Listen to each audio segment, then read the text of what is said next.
Bihari.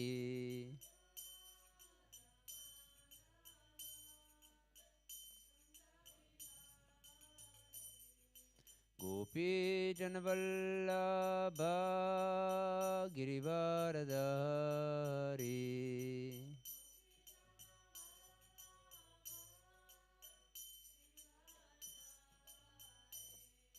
Gopi Janavallabha Girivaradhari.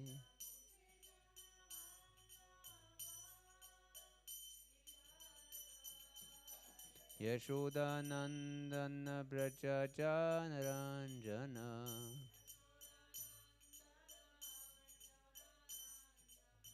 Yashodanandana Brajacanaranjana.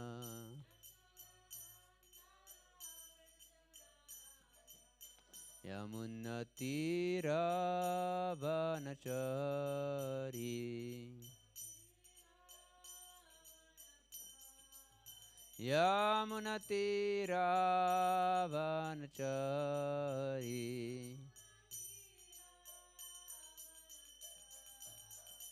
Jai Radha Madhava Kunja Bihari.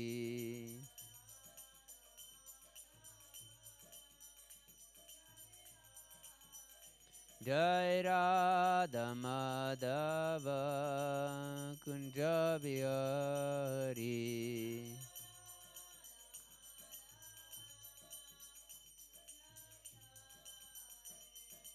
Gopi Janavallabha Girivaradhari.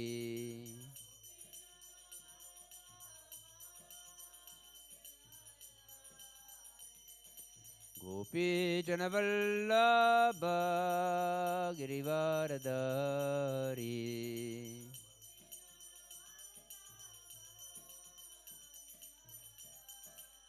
Yashodanandana Brajacanaranjana.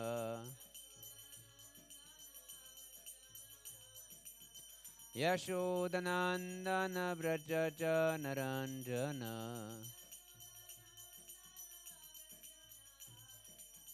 Yamunatiravanachari. Yamunatiravanachari. Jaya Radha Madhava Kunja Bihari.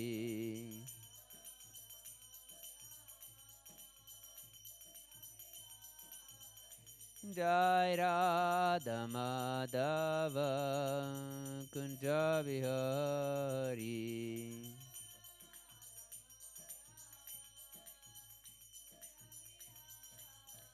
Hare Krishna, Hare Krishna, Krishna Krishna, Hare Hare.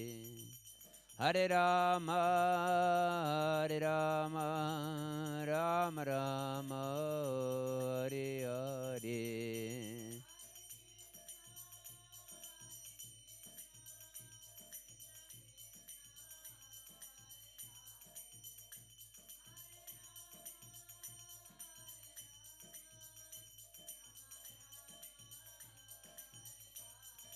Hare Krishna, Hare Krishna, Krishna Krishna, Hare Hare.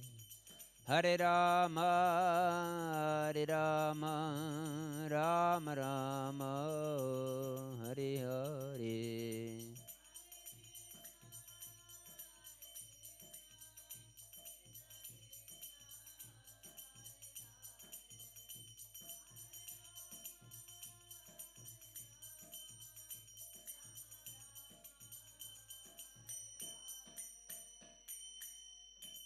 Jam Vishnupad Param Subrajikacharya Stotra Shata Shri Srimad Srila Abhay Chandravinda Bhaktivedanta Swami Maharaj Srila Prabhupada Ki Jai Hananta Koti Vaishnavindi Ki Jai Namachara Shri Haridas Thakur Ki Jai Prem Se Kaho Shri Krishna Chaitanya Prabhu Nityananda Sri Advaita Gadadara Sri Vasadi Gaur Bhakta Vrinda Ki Jai. Jai Shri Radha Krishna Gopa Gopinath Shyama Kunda Radha Kunda Giri Govardhan Ki Jai. Nitai Gaur Paramanande Hari Hari Bol. All glorious assembled devotees Hare Krishna. All glorious assembled devotees Hare Krishna. All glorious assembled devotees Hare Krishna. All glories to Shri Guru and Shri Gauranga. All glories to Srila Prabhupada. Namahom Vishnupadaya Krishna Pashtaputari Shrimati Radhanath Swamriti Namine. Namahom Vishnupadaya Krishna Pashtaputari Shrimati Bhaktivedanta Swamriti Namine. Namaste Saraswati Deve Gauravani Pracharine Nirvishesha Shunyavadi Paschatadeshatarine. Om Namo Bhagavate Vasudevaya.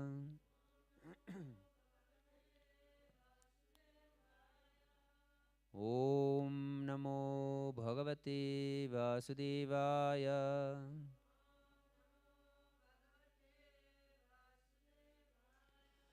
Om Namo Bhagavate Vasudevaya.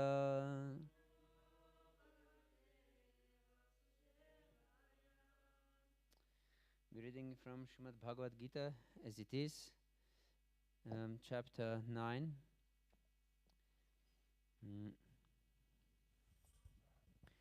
Entitled The Most Confidential Knowledge, text 2.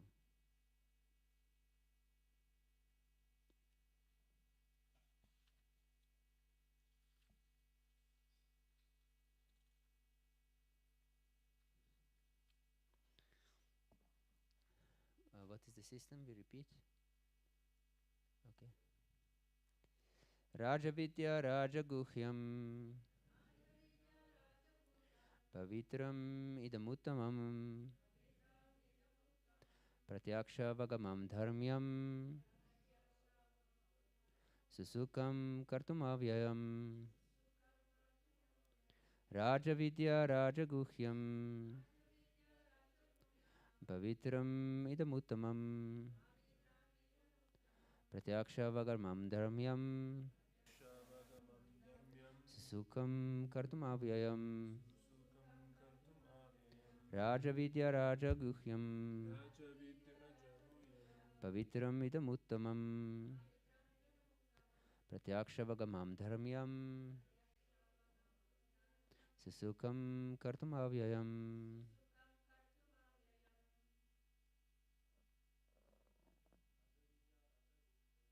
Rajavidya Rajaguhyam Pavitram Idamuttamam Pratyaksha Vagamam Dharmyam Susukam Kartumavyayam.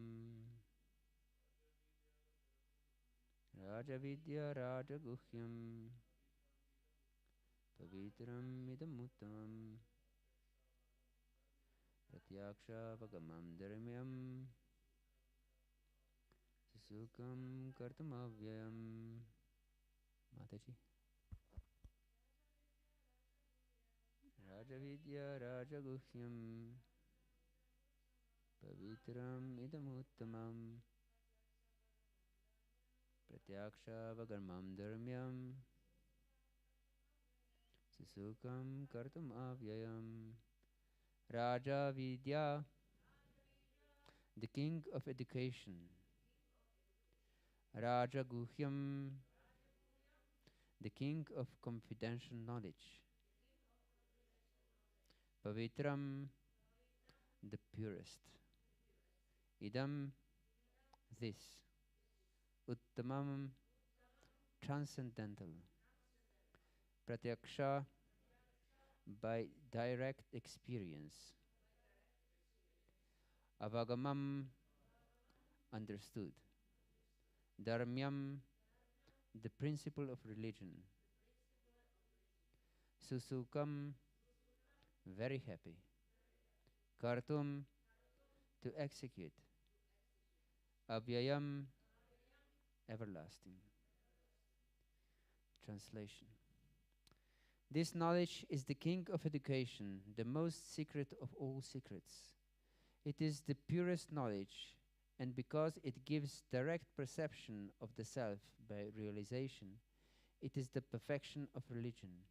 It is everlasting, and it is joyfully performed. Mm, we'll not read the whole purport because it's very long, and we will not, if we read it, we will not have any time for our discussion. So I will try to just congest it in few words what Prabhupada mentions in this purport. The gist of this purport is that material knowledge cannot help one to achieve real happiness. Yes, that there are different stages of knowledge and different schools of knowledge, but the culmination of all knowledge is bhakti. Yes, and only bhakti can give perfect happiness. All other understandings are temporary and material, and therefore they cannot help a living entity to be really happy. And he gives an example of Narada Muni, who was born as a son of a maidservant, completely without any material education. But because he served great souls, he received their Mahaprasad, he achieved the ultimate knowledge, the knowledge of Supreme Personality of Godhead, and attained the ultimate perfection and perfect state of happiness. Yes. So Bhagavad Gita is teaching us how to achieve this ultimate perfection. Raja Vidya, Raja Guhyam. Raja means the king, or one who is the leader of everyone. And Vidya means knowledge. And Guhyam means that is secret. It's yes, Raja Guhyam. That means that the utmost secret. Yes.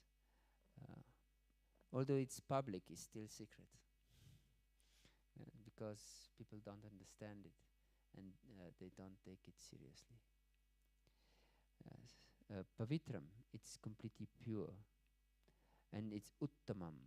Tamas means darkness or material energy, because material energy is dark. And uttama means what is beyond uttama, beyond darkness. That means beyond material energy. That means transcendental. Yes. And it's pratyaksha vagamam dharmyam. It's something that we can experience. And Prabhupada mentions in the purport that we, by chanting and engaging in Krishna Katha, we directly experience Supreme Personality of Godhead. And it's joyfully performed. Susukam. Sukam is to be happy. And this is susukam, perfectly happy, blissful, blissfully performed. Yes. So first we will say Mangalacharana. Om Agyanatimirandasya Gyananjana Shalakaya Chakshurun Militam Yena Tasmai Shri Gurave Namaha. Shri Chaitanya Manobhishtam Stapitam Yena Bhutale Swayam Rupah Kadamahyam Dadati Swapadantikam Vandeham Shri Guru Shri Utapatakamalam Shri Gurun Vaishnavamscha Shri Rupam Sagrajatam Sahagana Raghunatanvitam Tam Sajivam Sadvaitam Savadutam Parijana Sahitam Krishna Chaitanya Devam Shri Radha Krishna Padan Sahagana Lalita Shri Vishakanvitamscha He Krishna Karuna Sindhu Dinabandho Jagatpate Gopesha Gopika Kanta Radha Kanta Namostute Tapta Kanchana Gaurangi Radhe Vrindavaneshwari Vrishabhanu Sute Devi Pranamami Hari Priye Vanchakalpatarubhyascha Kripa Sindhu Bhivacha Patitanam Pavanebhyo Vaishnavebhyo Namo Namaha Shri Krishna Chaitanya Prabhu Nityananda Shri Advaita Gadadara Shri Vasadi Gaura Bhakta Vrinda Hare Krishna Krishna Krishna Hare Hare Hare Rama Rama Rama Hare Hare Hare Krishna. So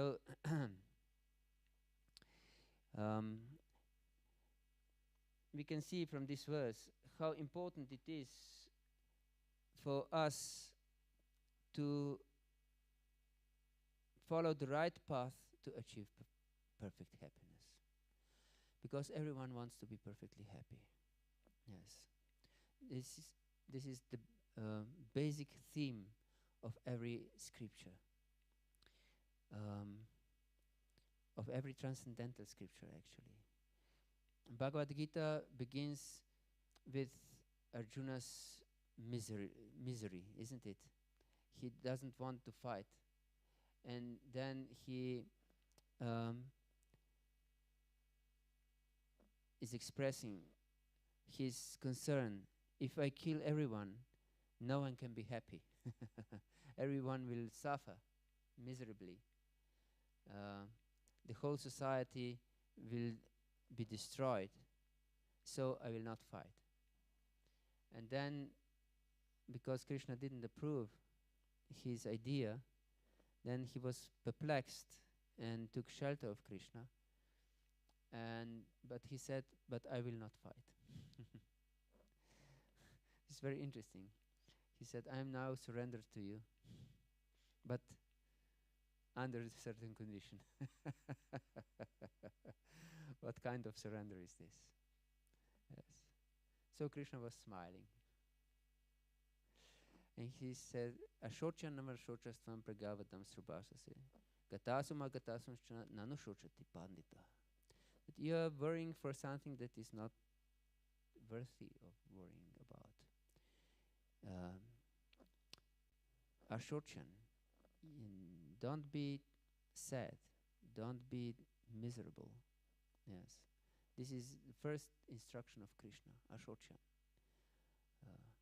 Don't be miserable, be happy.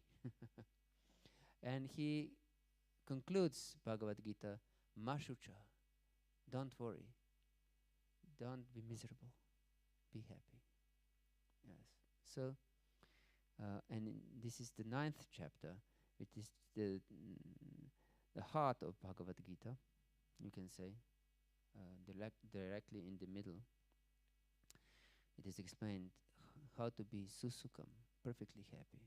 And Bhagavatam also, in the very beginning, the sages of Naimisharanya asked Sutta Goswami, Burini buri karmani shrotavyani vipagasha adaksadotrayat saram samudrita manisha bruhi badraya bhutanam yanatma suprasidati. And here the sages say how to become suprasidati. Prasidati means happy, like sukam. And suprasidati means perfectly happy. Yes, they said, you have studied so many different shastra, in which many different procedures are prescribed, and so many different goals to attain. Please explain us what is the essence of everything, how to become perfectly happy, suprasidati. And he says, Savaipam sam paro dharmo yato bhakti radokshache ahaituki apratihata yatma suprasidati. One can become suprasidati, and he uses this same word, suprasidati, perfectly happy. Not just prasidati, not just happy, but perfectly happy, only by ahaituki bhakti, unconditional love for the Supreme. Yes. Because if our love is directed to something temporary, for our husband, for our children, for our family members, for our friends, our wealth, our anything on external level, we will lose it. And of course, when we lose it, we cannot be perfectly happy. Just the opposite, we are miserable. So, therefore, the scriptures are teaching us not to become attached to external things. And for example, in also in first canto of Srimad-Bhagavatam, Queen Kunti prays, Ata Vishvesha Vishvatman Vishvamurte Svakeshume Sneha Pasham Indanchindi Dridam Pandushu Vrishnishu. Oh, please, my Lord, sever, cut these strong ropes of attachment. Sneha Pasham.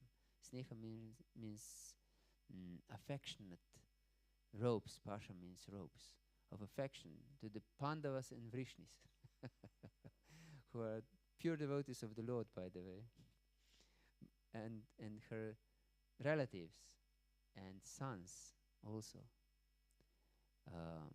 Tvayi mananya vishaya matir madhupate sakrit rati mudaha data da gange vogamudanvati. Let my attraction, let my love flows only towards you, like river Ganges, that nothing can obstruct it on her flow to the ocean. So let my love also flows unobstructed to you, my Lord, only, and no one else. So in Grihastha ashram, because we have this seminar on Grihastha ashram, yes, foremost is our relationship with the Lord. If we don't have established this relationship with the Lord, then all our relationships will be miserable. Yes, you should understand this. Therefore, we can see in modern world, which is so detached from spiritual energy, from spiritual practices, from spiritual life, everyone is miserable. Therefore, so many divorces are there. Yes, even amongst devotees. Yes, this is because they enter with wrong expectations. Yes, they enter the Grihastha ashram with wrong expectations. Many times I can see, and in amongst devotees, this idea.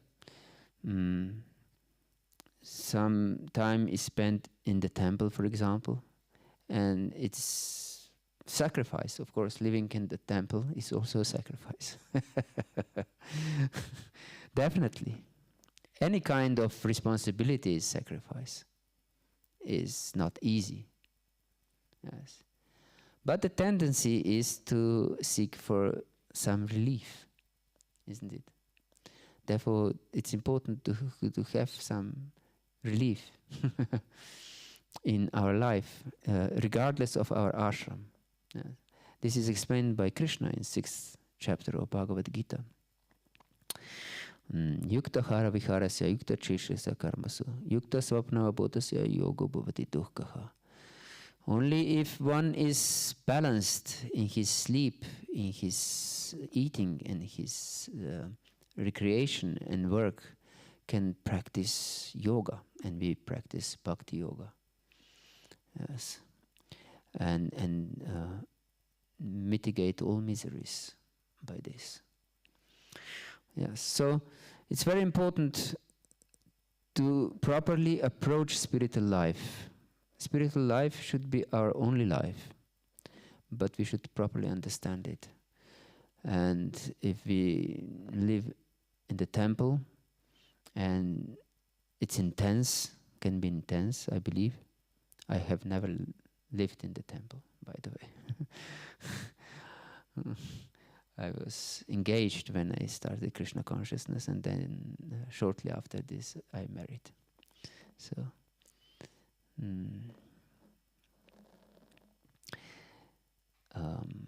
but I believe it can be intense. I stayed in the temple a few times for some time during Padayatra time. For example, we had Padayatras in Slovenia for 3 weeks.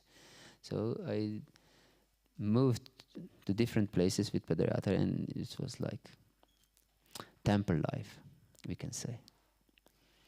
But still, cannot compare to someone who is living at the temple for a longer time. So, but of course, as I said, any ashram is responsibility and it's sacrifice. So if you don't approach it properly, with proper understanding and proper philosophical knowledge, the time will come that we will want relief. Yes. And when we live at the temple, that is not such a big problem. But when we live with our husband and our wife, then this need for relief can be detrimental. Yes. So it's very important to find proper spouse, future spouse. Yes, this is one of the most important steps in Grihastha ashram. Because if you don't find the proper spouse, everything will be ruined, can be ruined, or the sacrifice is greater. Yes. And we can see that this is the big problem, because people are not ready to sacrifice so much as it is needed for 2 people to stay together many times. Yes, so what is really important? If we are a devotee, really important is that our future spouse is a devotee. Yes. And that means fixed up devotee, not spaced out devotee. If this is a spaced out devotee, you'll definitely suffer. That means that he's not just spaced out devotee, but that he's spaced out also in other aspects of life. Because especially man should be a man of principles. And this is shown by his attitude in life. Yes. That means he gets up early in the morning. His whole focus is on his sadhana.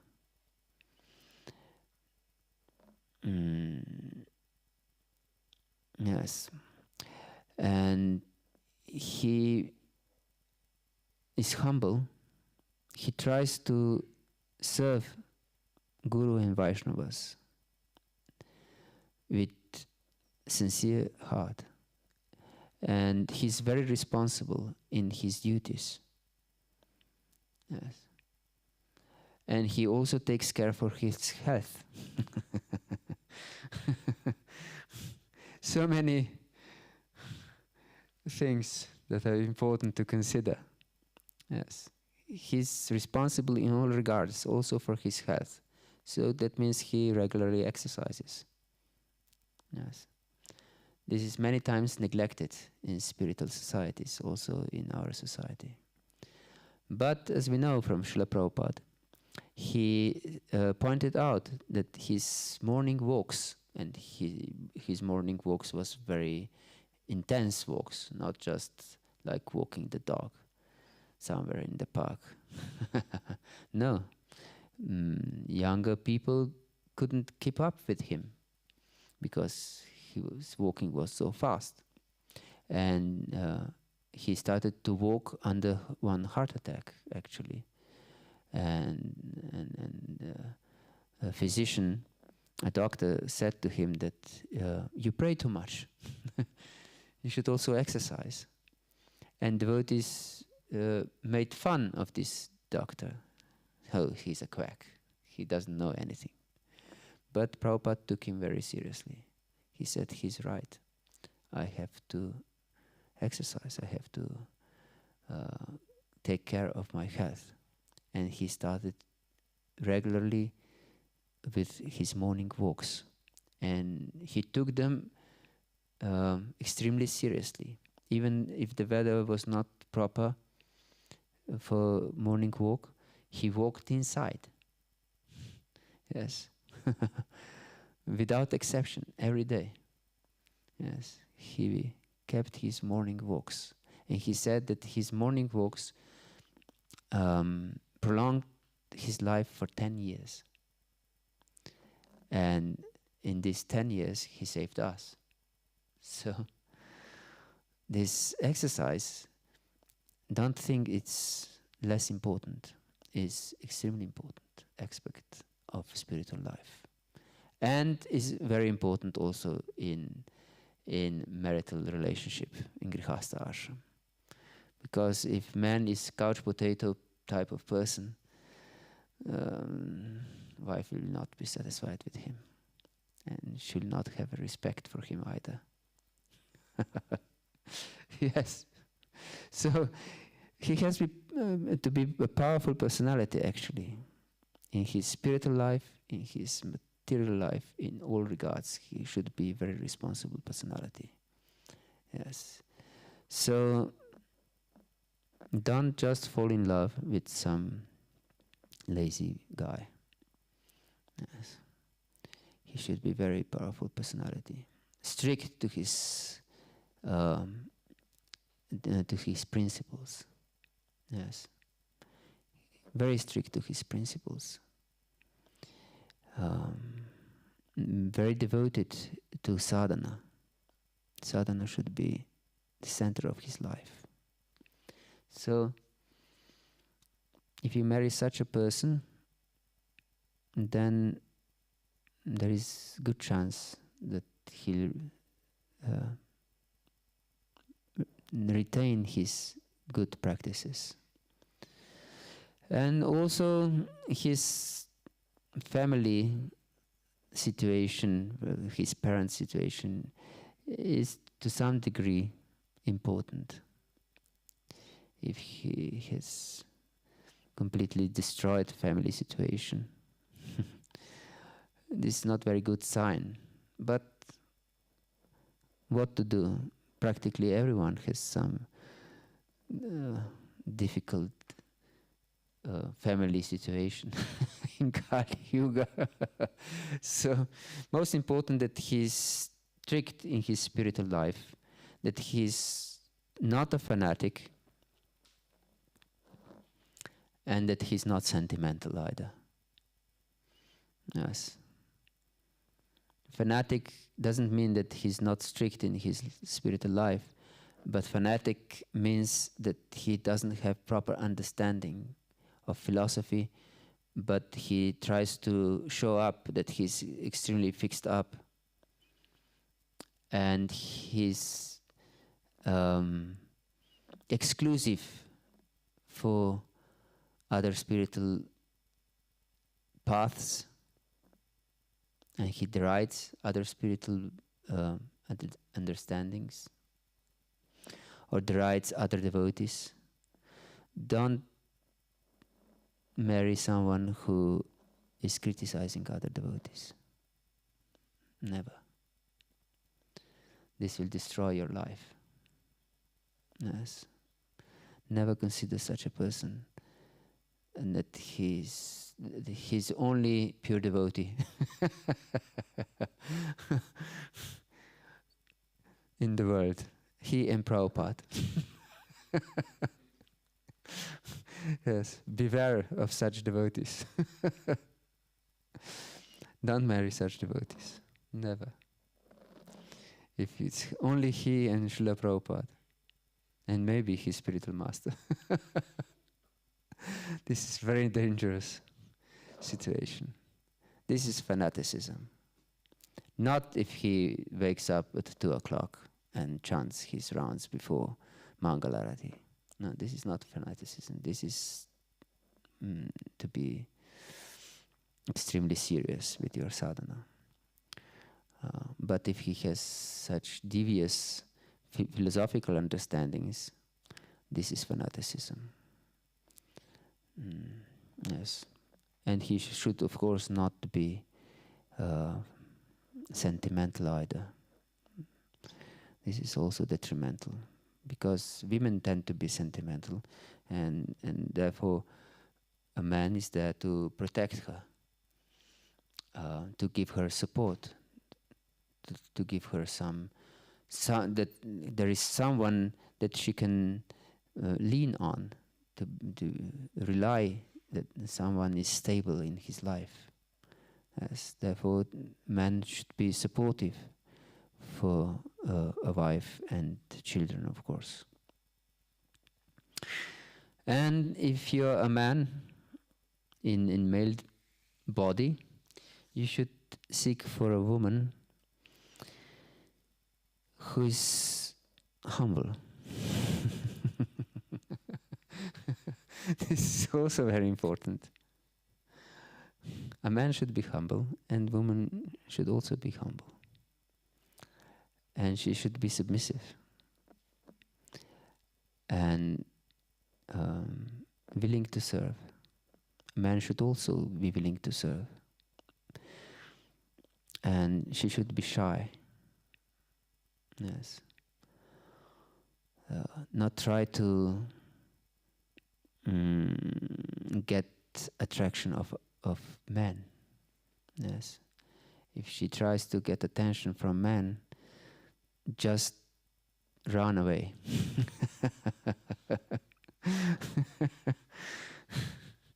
Yes. It's very dangerous if she's very beautiful. Then everyone will take interest in her. Yes, this is dangerous. Actually, Chanakya Pandit says that very beautiful wife is your enemy. Yes. So don't see with your eyes. See with your heart. Yes, men are very much attracted by externals, but this is not wise. Look at the character, yes, and behavior of a woman. So, if she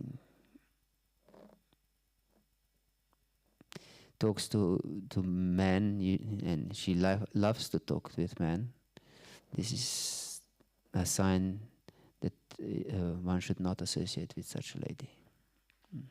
Yes, because everything will be destroyed. Yes. Association with opposite sex is detrimental for our spiritual life. We should understand this. Yes. Nanvagnih pramadanama grita kumbha samahpaman sutama pira hojahat anyadaya vartartakrit. It is explained in 7th canto of Srimad-Bhagavatam that women are like fire and men are like butter. And therefore, one should not be in secluded place even with one's own daughter. So, what to speak of associating with other women just like that, without any special purpose. Yes. So, one should avoid associating with the opposite sex completely. Except if there is some urgent service. And this is also very important for temple authorities, not to engage men and women in same service. Many times this is difficult, of course. But it's very important, because if we mix men and women, there will be attraction, definitely. It's so pleasant to speak with the opposite sex. Yes. You hardly can find any more pleasurable thing in material life. Yes, it's so nice if they go along, these two people. Yes. And then attraction is there. And if there is attraction, it's very dangerous if this is not your wife. So man should look upon every woman as a mother. It's a very important principle. Chanakya Pandit calls such a person a Pandit. Matrivat paradareshu, paradraveshu loshtravat, atmavan sarvabhuteshu, ekpashati sa pandita. Atmavat sarvabhuteshu, ekpashati sa pandita. So, Pandit is one who sees every woman except his wife as a mother. And he sees others' wealth as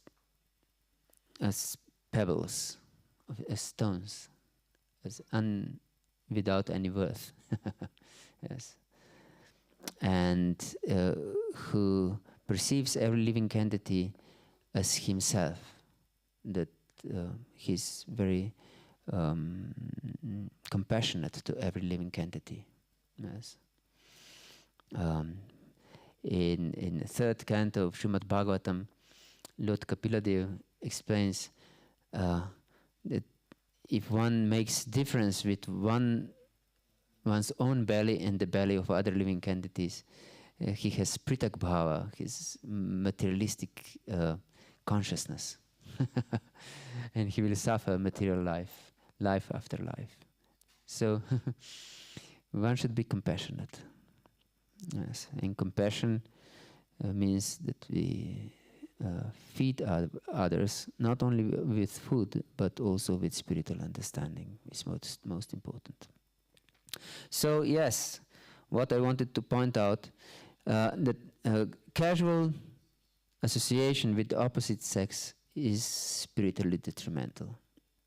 So even if we are married, that doesn't give us license to just associate with the opposite sex. Yes, only with one's own wife or husband is proper. Everything else is just disturbance. So brahmachari shouldn't associate with any woman in life, actually. I have seen many times that brahmacharis are talking to ladies and laugh with them. This is completely inappropriate. Yes. And such brahmacharis, of course, usually they marry. And they marry, unfortunately, very late in their life. In late 40s. They have children in 50s. Yes. So, don't marry such a brahmachari.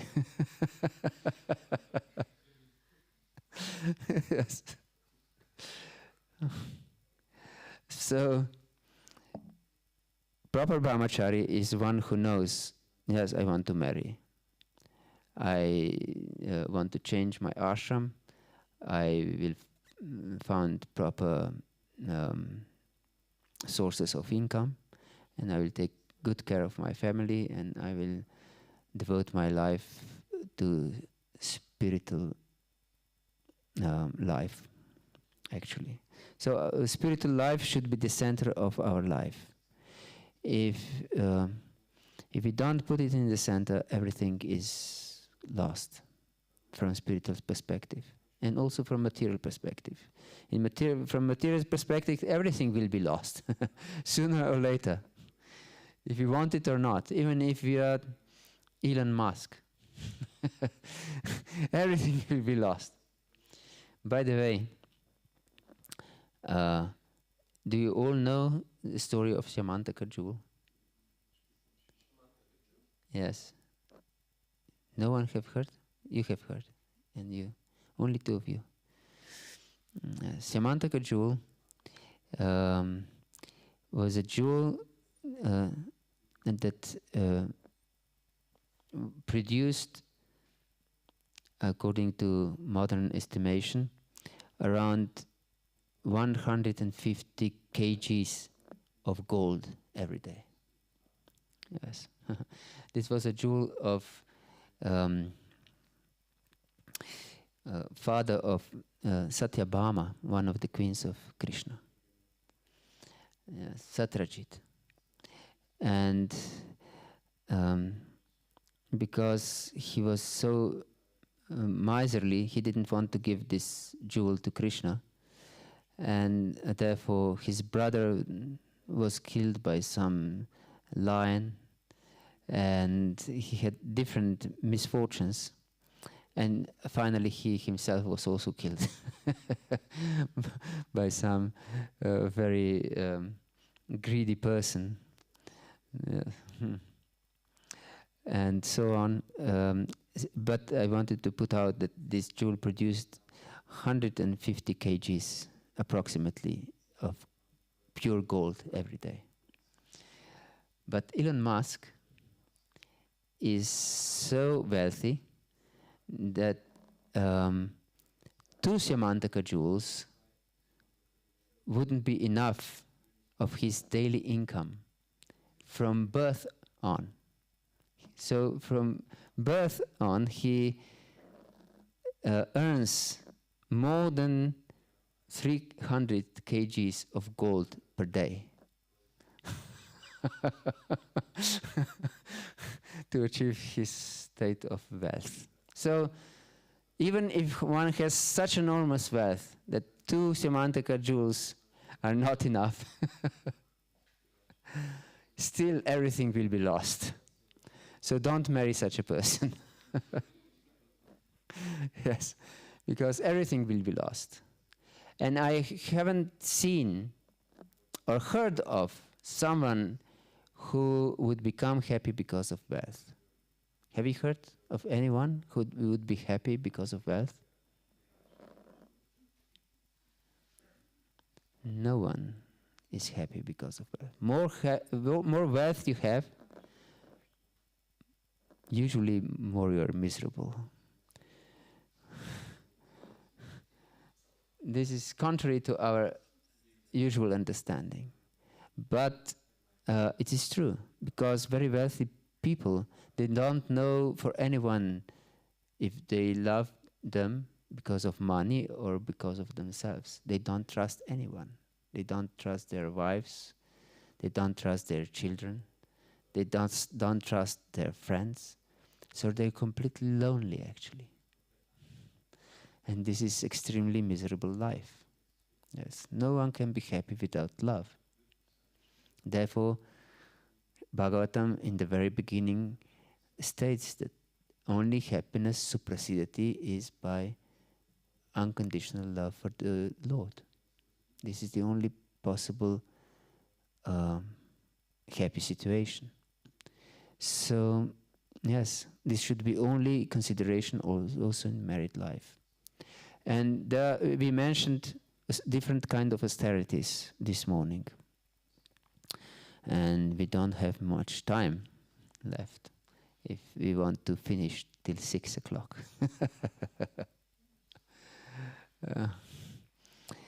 Yes, one of the austerities, we will go through these austerities because they are very important. But one I want to mention now is austerity of the mind, which is mentioned on the 3rd place by Krishna. But I wanted to point it out because we mentioned this suprasidati state, to be perfectly happy. It is possible only if we are satisfied. Yes. Manah prasadah somyatvam, maunam atma vinigriha. Bhavasanshudrite tapo manasamuchati. Yes. Lord Krishna explains that austerity with the mind, first thing is to be satisfied. And in 12th chapter of Bhagavad Gita, Lord Krishna in 2 places mentions, in the last part of the 12th chapter, he explains what qualities are very pleasing to him. Yes, with what qualities he's very much pleased. And he 2 times, in few verses, mentions santushta, that the devotee is always satisfied. Yes. It's interesting. Everyone knows that without satisfaction, no one can be happy. But we are so rarely satisfied. Isn't it strange, actually, to be satisfied in every circumstance? Only if you are satisfied, you can be happy. If you are dissatisfied, you cannot be happy. And this is extremely important in married life, to be satisfied. To be satisfied. If you have expectations, material expectations, you cannot be satisfied. Yes. Vihaya kamanyak sarvam pumam sharati nispriha nirmamo nirahankaraha sashanti matigachati. Krishna explains in 2nd chapter of Bhagavad Gita, who can be peaceful, sashanti matigachati. Vihaya kamanyak sarvan. Vihaya means to reject, and kaman means material desires. Vihaya kamanyak sarvan. Every material desires should be rejected. Vihaya kamanyak sarvan. Pumam sharati nispriha. And one lives nispriha without hankering. Yes. Hankering means great need for something. Yes. Nirmamo. And he doesn't consider anything as mine. Yes, we should know everything belongs to Krishna. Everything belongs to Krishna. Our life belongs to Krishna. What to speak of our things or our family members, everything belongs to Krishna. Nirmamo nirahankara. And to be without false ego. It's very important. Sashanti amadigachati. If we have such attitude, we can be peaceful. And Krishna mentions before that ashantasya kutah sukham. If one is not peaceful, there is question of happiness. No one can be happy if he's not peaceful.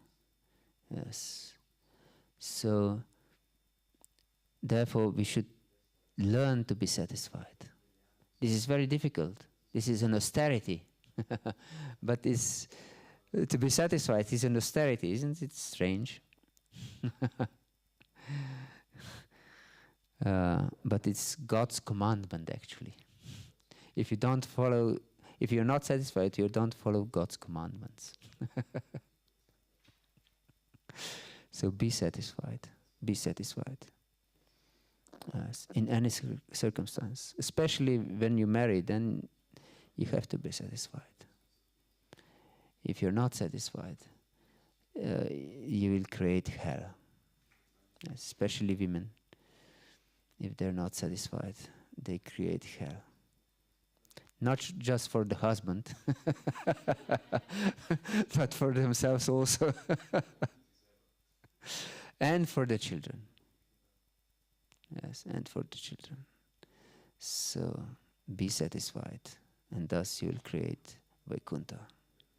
Yes, this is your power. You can live either in Vaikuntha or in hell. It's your decision. Your free choice. Hare Krishna. Next time we will discuss different kinds of yagas, because those in Grihastha ashram have performed different kinds of yagas according to some scriptures. Jai Shri Prahlad Nrsimha ki jai. Yes. So this is also important, this type of yagas, to properly understand them and apply them in our life. Hare Krishna. Is there any question or comments or doubts? Yes, please.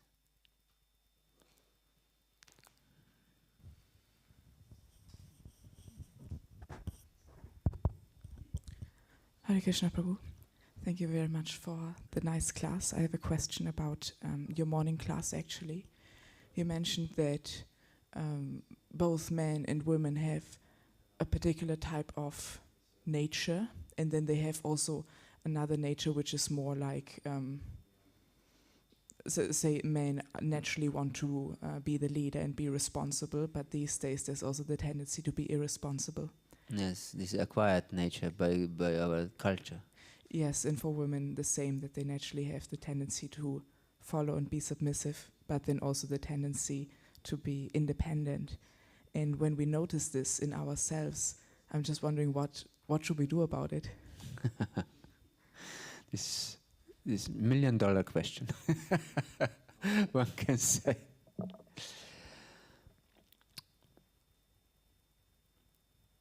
We have to properly understand the philosophy. This is first requirement. And we will discuss this as one of the yagyas that I mentioned, that grihastas should perform yagyas. And first of the yagyas is Brahma Yagya, or acquiring spiritual knowledge. By spiritual knowledge, we can understand this is beneficial for me and this is not beneficial for me. This is my true nature and this is my acquired nature. And because these two natures are usually in conflict with each other, they will destroy our life if we try to follow both. Because they are opposite. So, by happily embracing our true nature, this applies both for men and women. We can only be happy because it's Krishna's system. And only Krishna's systems leads to happiness. And in 18th chapter of Bhagavad Gita is it mentioned that knowledge in passion means that one doesn't know what is proper and what is not, what is adharma and what is dharma. Yaya dharma adharmascha. Yes. So he doesn't know what is dharma and what is adharma. And those in the mode of ignorance, they think that what is dharma, that this is adharma. And what is adharma, what is not proper, they think this is proper.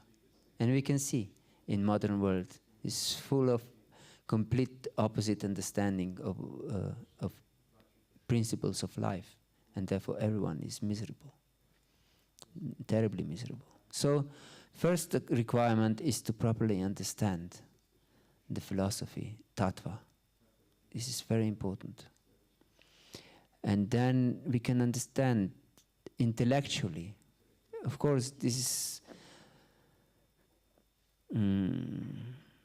a bad bargain, as Prabhupada said, that we should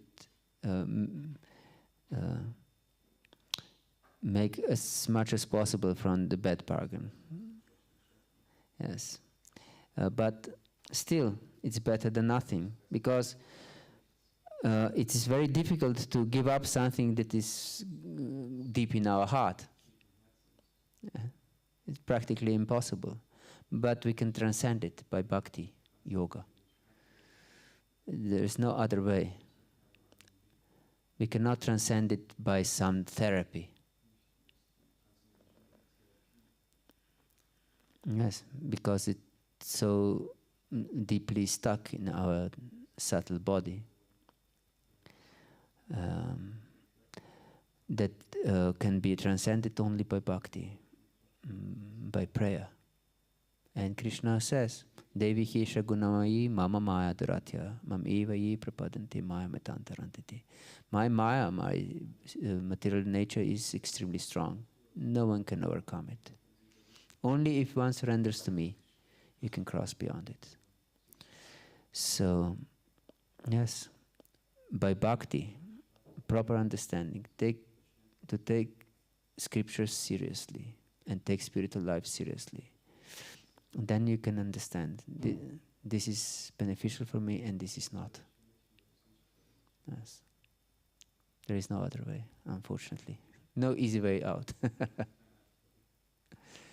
Anything else? Yes, please.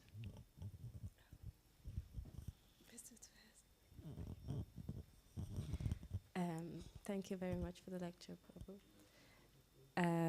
I have a question to the satisfaction part. You mentioned that one should be satisfied with life. What does that mean? In which ways should one be satisfied?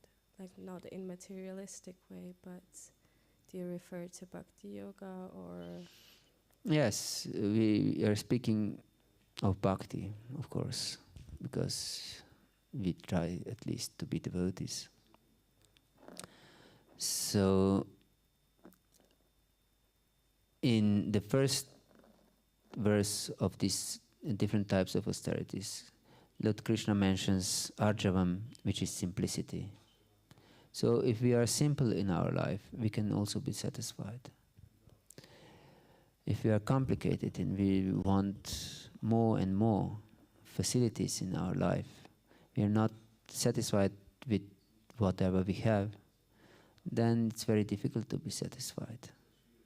Yes. Therefore, one of our principles is simple living, high thinking, and we should take this seriously. One very important aspect is that our expenses are as close to zero as possible. This should be our attitude in life. So, if this is not our attitude, our life will be difficult. Then we would try to get something more and more, and will not be satisfied. Yes. And that doesn't mean only gross material acquisitions, but also subtle, to be more prominent in society, more successful, more honored, and so on. This can be never-ending list of desires, what we want, what we expect, what we demand from our husband or wife. Yes. And if we expect that someone will change after marriage, this is also a crazy thing. No one will change. Yes. And if you are dissatisfied because he or she doesn't change, this is also detrimental for our relationship, actually. So we should know the character of one who we want to marry before, and then see if such character is suitable for us or not. Is this okay? Thank you. Hare Krishna. Krishna. Anything else? You had a question? Yes. I also have a question about the satisfaction part, but about spiritual expectations that could be dissatisfied in case our partner might not be very strict in his sadhana and not make his sadhana the center of his life. And if this leads to dissatisfaction, how do we deal with that? Yes, therefore I stressed this point. Don't marry such a person who's not strict in his spiritual life. Yes. Then if you marry such a person, you will suffer. But if you marry such a person, then what to do? Then you can be just good example yourself, and be enthusiastic, patient, Yes. And determined. And make your spiritual life the center of your life, that everything is just subordinate to your spiritual life, with great enthusiasm and love. Only then you can hope that someone will change. But if you want to forcefully change someone, it will not be good. You will not be successful. Especially men are very hard. They have hard ego, so their ego will be hurt. So you have to observe this. They're facts, and if we dismiss them, that it's not important, we'll suffer. So better to marry someone who is very strict in his spiritual life. Yes, as I mentioned in the beginning, it has to be very of strong principles,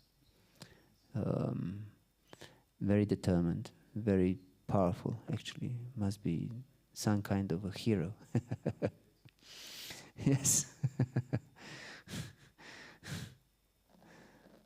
Don't marry someone who is weak, because you will not be satisfied with a weak person. And if one is weak in his sadhana, that means he's weak person. Yes. Then also his other principles will not be very strong in his life. Yes. If he is lax in sadhana. Hare Krishna. I have a follow-up question to this Yes. one. Does it apply the other way around when you are the person that has or doesn't have yet a good sadhana, but the other person has a good sadhana? What do you do in this case? And you are very fortunate position, actually, that you have someone who is strong in his spiritual life. And you can also try to understand the importance of spiritual life. And if someone is really strong, your husband is really strong in his sadhana and his proper understanding, and he's not a fanatic, as I mentioned before, then you're very fortunate, because he can help you very much in your spiritual advancement. And it is mentioned especially for women, even if they're not so strong spiritually, if they serve such a husband very faithfully and with great dedication, they can share their spiritual achievements. Yes. So this other way around situation is much better. But that doesn't mean that we should be lax in our spiritual life if our spouse is very spiritually strong. No, we should also understand that this is our only life, actually. What can help us material life? Nothing, actually. These pleasures that we can get in material life are just different type of misery, actually. Yes, because they will bring misery. Yehi sansparshara bhoga, dukkha yonaya evati.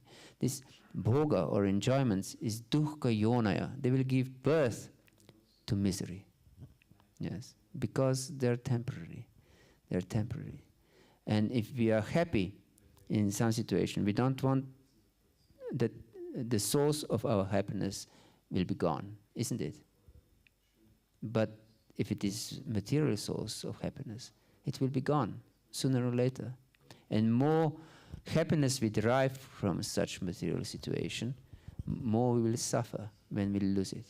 And we'll definitely lose it. So this is craziness, actually. Material life means you're mentally deranged, actually. Yes. So when we understand this, we should take to spiritual life very seriously. As our only hope actually. Hare Krishna. Hare Krishna. Anything else? Okay, thank you very much for your attention. Srimad-Bhagavad Gita ki jai, Srila Prabhupada ki jai, Gaur Bhakta Vrinda ki jai, Nitai Gaur Pramanande, Hare Hare Krishna.